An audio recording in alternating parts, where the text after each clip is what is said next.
Hey everyone, welcome into today's episode of Best Practices for UAC. We have Dr. Bryan Joseph with us.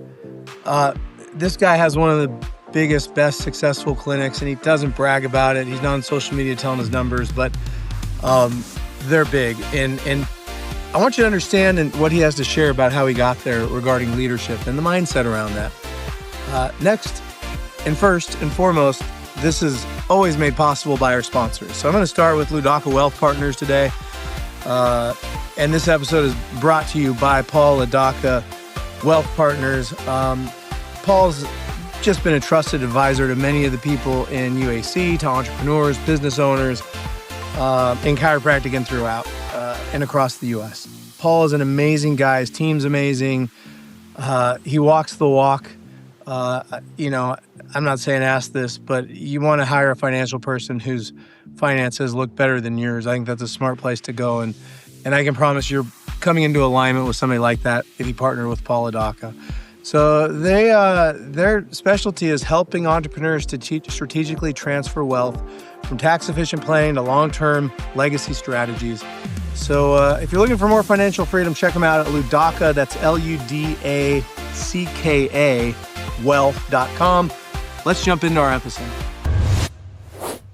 Hey everyone, Dr. Alan Miner with UAC Best Practices Podcast. My cohort, Dr. Brian Capra is not with us this episode. So I'm going to do the introduction for Dr. Bryan Joseph. He's been in UAC as long as I can remember with his wife, Olivia, who was on one of our Best Practices podcast a while back. And Brian and Olivia have a beautiful practice in St. Louis that's, I think, as innovative as any practice I've seen. It's just been amazing to watch every time I talk to you, how you guys have brought these different components to, I think, really pushing the edge of what a wellness practice is, Brian. You guys have been at it 22 years. They have 4 beautiful kids. And we're going to talk about leadership today, which, how many employees do you guys have, Brian? There's 28 of us right now. So just chiropractors, get your head around that, 28 employees. And I won't ask you to share your revenue, but I promise you the revenue per employee is right where it should be, if not higher than on that practice. And that you don't build that without a lot of leadership, not only for your patients and leading them on a health journey, but maybe more importantly for your team and leadership around your team. So with that tee up, Brian, where's your head been at around leadership? Have you applied it? What do you have to share? Well, I appreciate that. First of all, every podcast for USC has to have a Brian on it, right? So at least I'm filling that void, right? It feels like it. For me, when I was younger, I kind of realized that leadership was really the vocational gift that I was given, and I was put in a lot of positions throughout the course of my life to feed myself more leadership skill sets.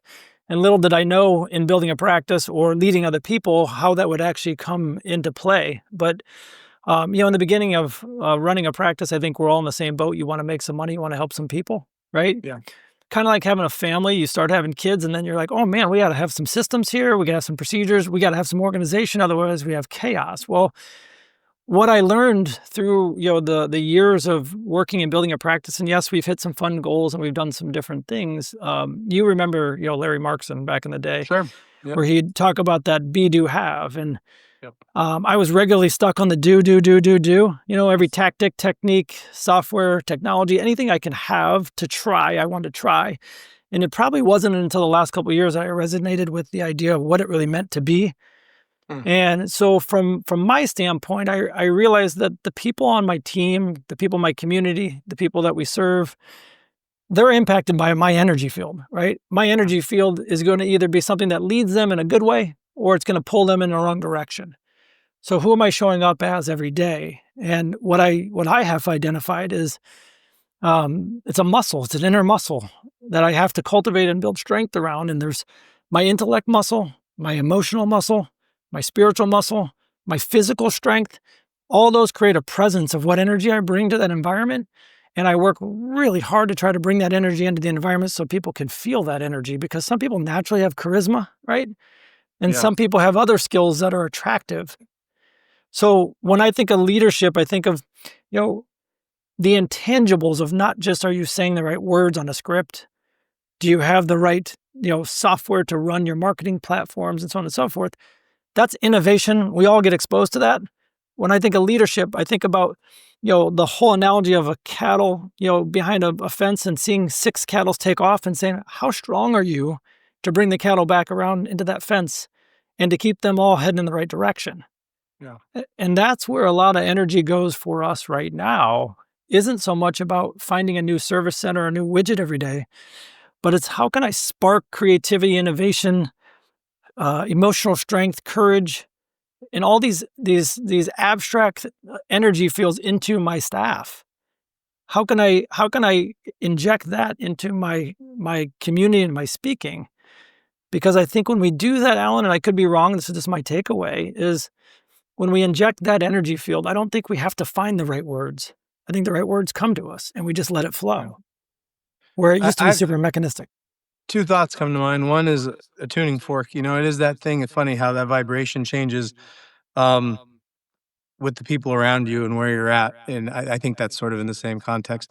Tell you where I first learned this story, Bryan, was long before I was a chiropractor. I was a photographer in Las Vegas, first for a magician. And then I did a stint at the Knights of the Round Table, which is like, the horses jousting. And my sister worked with me, and it was when digital photography first came out. And so before the show, it was like a big arena. So we'd each get a row, and we'd start at one row. And, as people were eating their dinner, we'd be walking down the aisle saying, hey, you want to get a photo? And they'd take the guy's face and put it on a knight and the girl's face on a princess. It really was like the first version of digital photography. And my sister one day, just after doing this for a couple months, made this funny comment that I hadn't considered. And she said, have you ever noticed the energy you come into work with depends on how many of these we sell or not? And I was like, what are you talking about? And she's like, yeah, when I don't want to be here, nobody buys, I won't sell one. But when I'm having fun and it's a blast, I'm interacting, I sell a ton of them. And it was interesting. She was astute enough to pick up on that because I just thought I was having good days and bad days. And as soon as my consciousness around the energy I was bringing into that job, it changed my outcome. And that's been a lesson I've applied in my business career. And it's exactly what I'm hearing you share is, man, it's everything for how, I've heard Stephen Franson call it chief energy officer, but how you bring that energy in really has an impact on your certainty around for your team, for the care you're providing, for your patients. So let me ask you, real practical. Let's just say, all right, if you're in better physical health, you're going to have better energy. So let's take that one off the table. Sure. But, let's talk to chiropractors who are like maybe in debt. Maybe they're worried about paying overhead this month. In that stress, running a business, profitability mindset that is not conducive to running a healing environment and bringing good energy. Where does that person start in terms of taking control of their mindset, their outlook, what they're focused on? Give some examples. Yeah, several things come to mind. First of all, I always kind of use this as an anchor. I even said this in UAC years ago when we did the better your best, presentations. But Yeah. that line from Remember the Titans, like, attitude is a reflection of leadership, Yeah. right? So in developing, like for me, I see disorder pretty quickly. That's just one of my wirings. So it's like, okay, how do I define disorder? How can I quickly self-audit disorder? And then what is the strategy that I'm going to pull into a higher level of order? So this is kind of esoteric. So when it comes to financial disarray, as an example, you got to have some measurement tools, right? You got to be able to audit and look at your bank account. You got to be able to look at your P&L statements, whatever direction you want. You can define your own measurement tools that you're using self-audit to say, am I aware of what's happening by self-auditing the disorder? And then am I willing to have enough discipline and focus to start correcting these? And oftentimes, Alan, in my opinion, a lot of people just don't have the skill set to know how to correct some of those arenas. So we have to go fishing for those. Okay. And financial is just one of them, but influence, being able to communicate to another human being, right? Business acumen, spiritual context, nutritional, like there's so many different elements that to me, you have to identify, and most people in our space can see this. If you're 300 pounds and you're overweight, it's easy when you're in the health field to say something's off, right? Yeah. But when it comes to running your business or your practice, most people have no clue even what metrics to look at. right? So they can be all the way off on third base and almost bankrupt or very not hardly profitable because they didn't have a measurement tool to look for disorder, right? Yeah. So those are some of the things that come to my mind, and I'll use this little. Here's just like a morning thought that I had a couple mornings ago, which I think is relevant to what you're saying. Is when you're a kid, did you play basketball I when you were did. little or Yeah. no? Mm-hmm. So like many of us, we idolize Michael Jordan, right? Sure. I don't know how many different pairs of shoes Jordan went through, right? But if you were like me, we all thought that if we wore the Jordan shoes, we could jump higher and run faster, right? Yep. But at some point, you realize that it wasn't the shoes that made him a phenomenal basketball player, Yeah. right? Yeah. And I think that that's something that every human being needs to have, that strength and that skill set of self-auditing. Yeah, absolutely. So what are a couple of the KPIs, the metrics that let's jump ahead to where you're at now. Very practical. What's something that blips on your radar that gets you snooting around with what's going wrong? What are the numbers you're tending to watch these days as your practice has been really well developed? Well, on the clinic side, I mean, there's a million of them on the bottom layer, but most of them push up to just the top core few, which is our new patient flow, our sales conversion, our retention, our provider capacity, and then our office visit average. Those I could look at that data from anybody's practice and say, what do we need to do, right? That capacity is, I think, the new one. I've heard Josiah talk about that. And, how busy are you? What percentage, what's your capacity of your total capacity? What percentage are you at? That is a number that and I haven't heard many chiropractors talk about over the years that they actually look at and measure regularly. And it's funny how many chiropractors will start looking for the new blinky, shiny machine or vertical to go into before just realizing you're only running at 15% capacity. Why don't you fix that problem before you start trying to get into other verticals? That's Well, interesting you say that. the other part of that is for the clinics that operate with multiple providers or multiple practitioners. I mean, for years I didn't measure that, but now we have 10 different providers, whether it be part-time or full-time.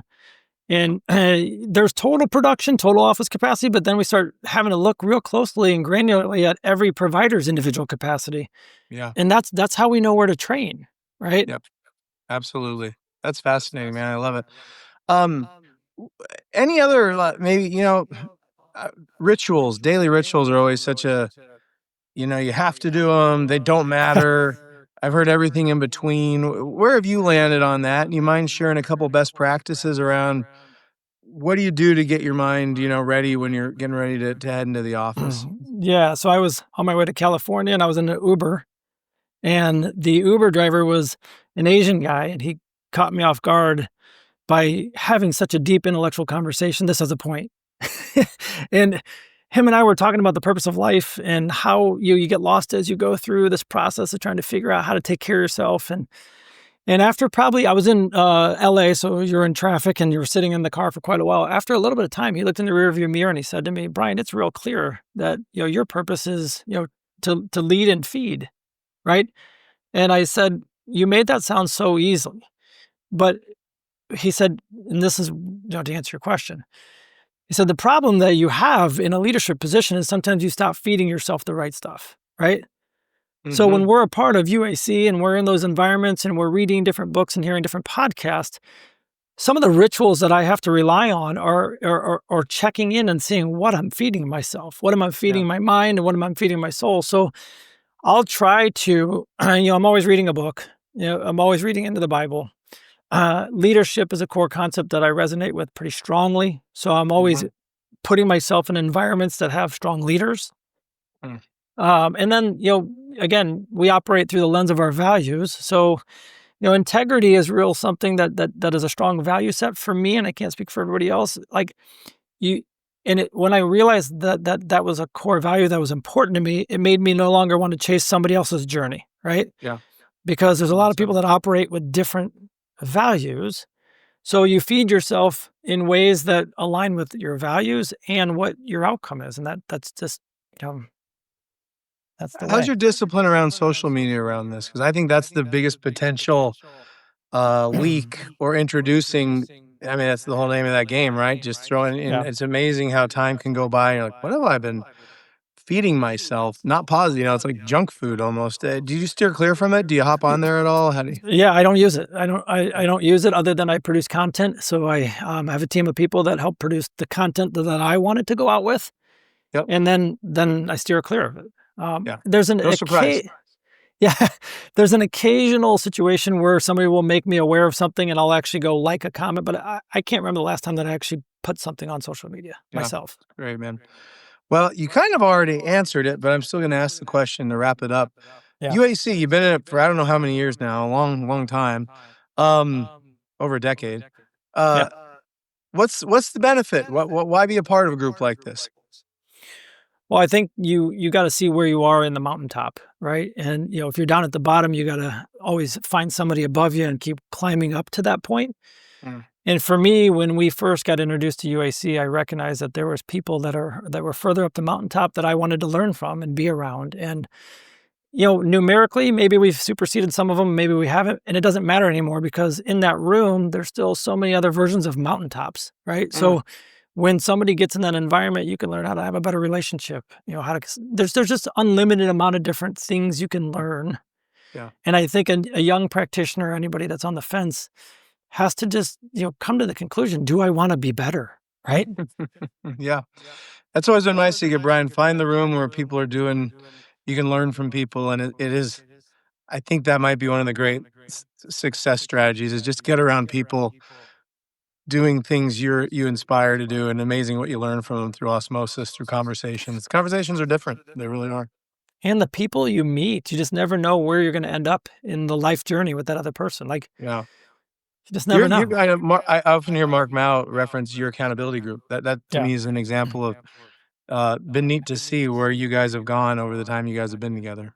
And almost all of us have been in each other's houses. We've, spent time together personally. And look, I never in my wildest dreams thought that I would have conversations about how to be a better parent with some of these guys, but you just never Yeah. know, right? That's awesome. Yeah. Well, Dr. Brian, you bless us as always with your presence and your knowledge and your wisdom and your grace. And thanks for your time today, man. We appreciate it. Much appreciated. Take care. You too. We'll see you. Thanks.